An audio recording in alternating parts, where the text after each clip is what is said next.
PIM is a central source of truth where you can enrich that data and then you can syndicate it or distribute that to different storefronts, marketplaces, or retailers. Problem is the input. So when you have bad data that you're giving the AI, you're running that, you're moving back towards being reactionary again. You're backfilling things.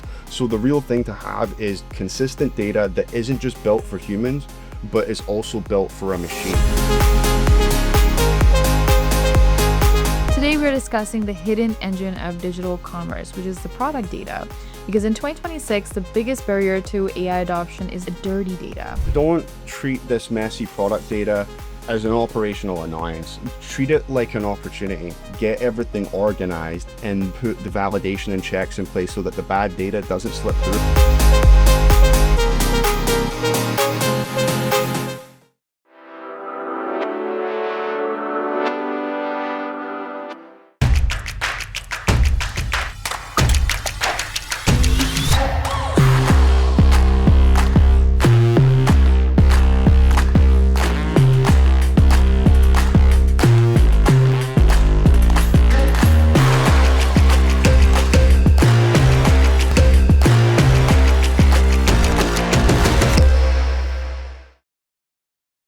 Hi everyone, this is Maheen and welcome to the CanadianSME Small Business Podcast. Today we're discussing the hidden engine of digital commerce, which is the product data.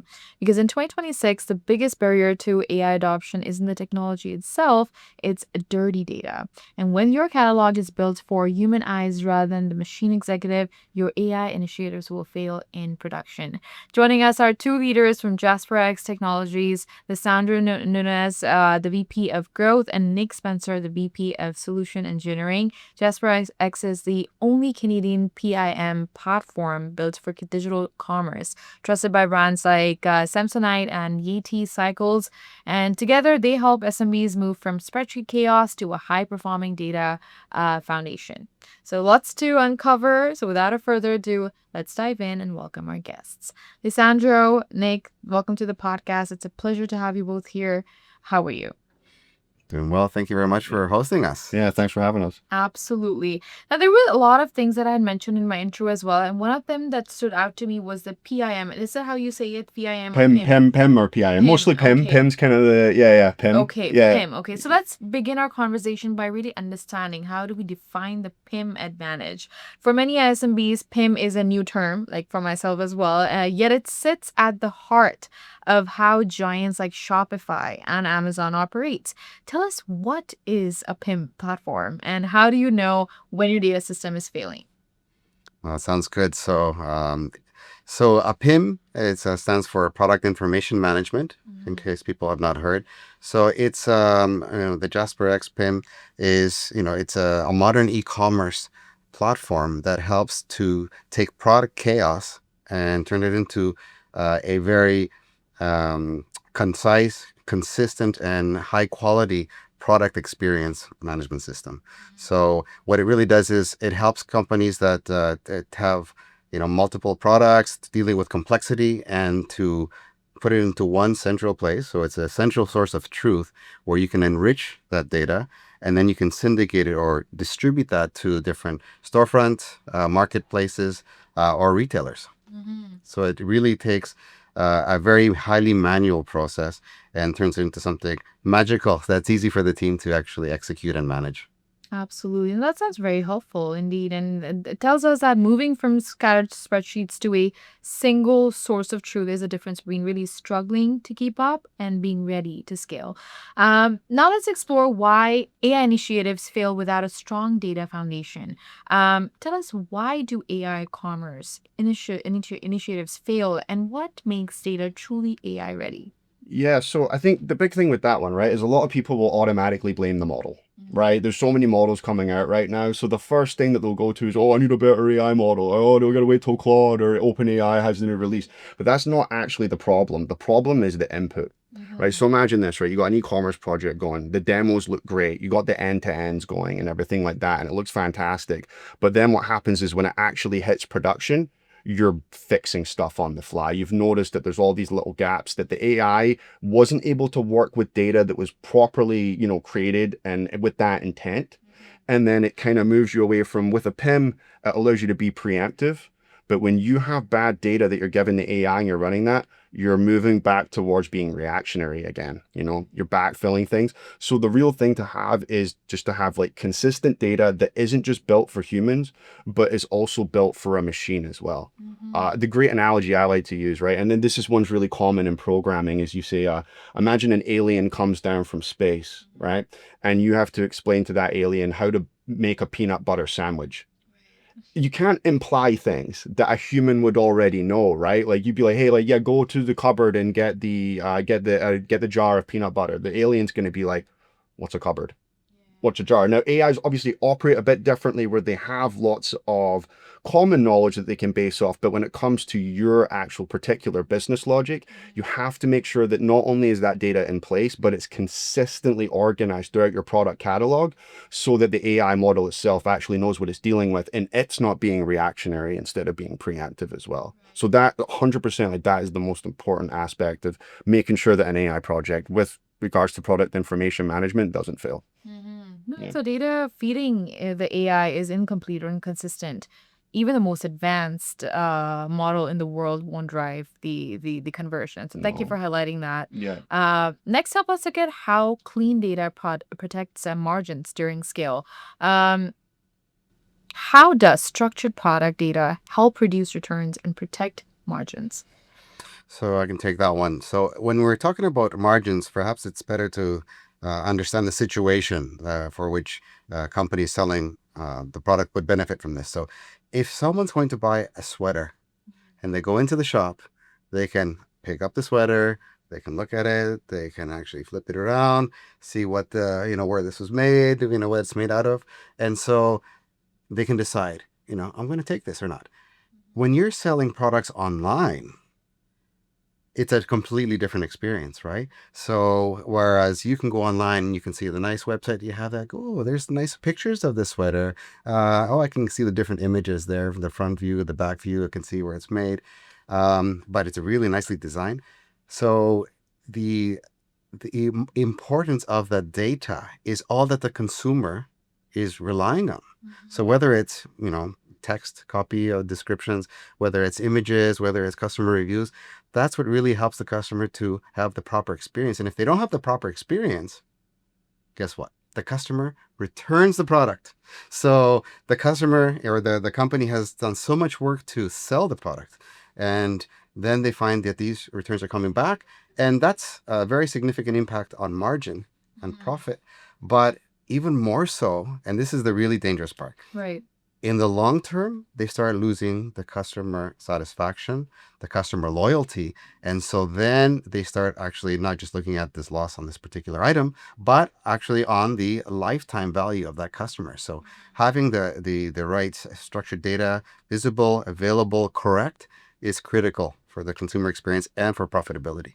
Oh, this was very detailed. And thank you for explaining to our audience how do we protect margins as we scale, because accurate data, it really ensures that the customer gets exactly what they expect, which is the most effective way to really drive loyalty and really prevent costly returns. To all the e-commerce founders that are watching us, in 2026, your growth is a liability if your data is a mess. So if you think AI is a magic button that will fix your messy spreadsheets, you are in a very expensive surprise. Lisandro and Nick at JasperX have seen it time and again that the technology isn't the issue, the data is. So don't wait until your catalog breaks during a major launch. Centralize your product truth now so you can launch faster, reduce returns, and actually see an ROI on your AI investments.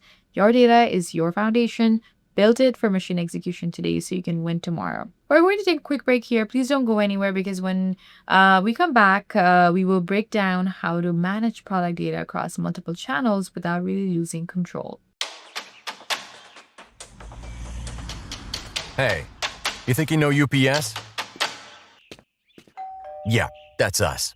Everybody knows that. You know what you didn't know? This. Okay, try to keep up. Ocean, us. Ground, rail, air, so us. Guess who? Us. Customs cleared, borders cleared, done. Us. You still with me? Wait for it. Boom. Us. Intelligent, automated, fulfillment. Us. Yep. Healthcare too. Digital your thing? Yeah. Well, book it, ship it, track it. You feeling me yet? Yep. That's all us. That's all UPS.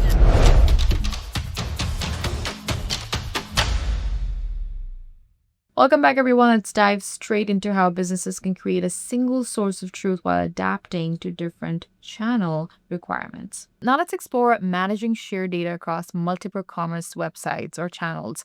How can businesses manage shared product data across multiple channels efficiently? I got this one. So the key to this one, right, is you want to have, first off, a shared truth. What I mean when I say shared truth is a consistent structure of your product data that makes sense to your business and your business logic, that's going to allow you to manage everything moving forward. And I'll explain why.